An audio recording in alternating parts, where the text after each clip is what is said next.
Hi hello welcome to VBG news. వచ్చే సార్వత్రిక ఎన్నికల్లో కేంద్రంలోని నరేంద్ర మోడీ సర్కార్ను గద్దె దింపి అధికారంలోకి రావాలని భావిస్తున్న కాంగ్రెస్ పార్టీకి షాకుల మీద షాకులు తగులుతున్నాయి.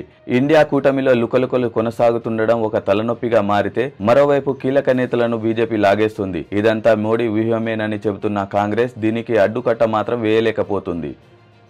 తాజాగా జరిగిన రెండు ఘటనలు కాంగ్రెస్ ను ఇరకాటంలోకి నెట్టాయి. ఒకటి, కాంగ్రెస్ అగ్రనేత రాహుల్ గాంధీ భారత్ జోడో న్యాయయాత్రను ప్రారంభించడానికి ముందు మహారాష్ట్రలో సంచలనం చోటు చేసుకుంది. దాదాపు 56 సంవత్సరాల సుదీర్ఘ అనుబంధాన్ని తెంచుకుని మిలింద్ దేవ్రా కాంగ్రెస్ కు రిజైన్ చేశారు. వాస్తవానికి ఈ ఏడాది చివరిలో మహారాష్ట్ర ఎన్నికలు జరగనున్నాయి.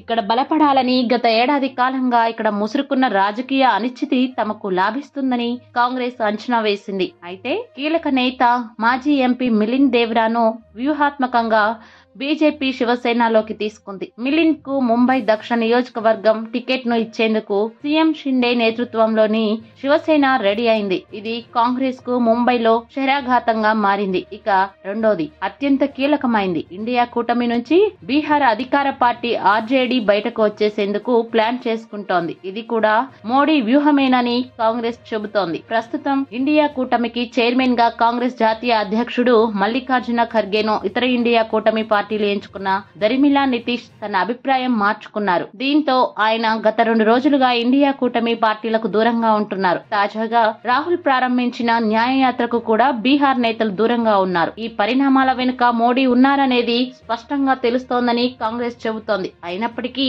ఏమీ చేయలేని పరిస్థితి ఏర్పడడం గమనార్హం. మరి రాబోయే రోజుల్లో కాంగ్రెస్ ఎలా ముందుకు సాగుతుందో చూడాలి.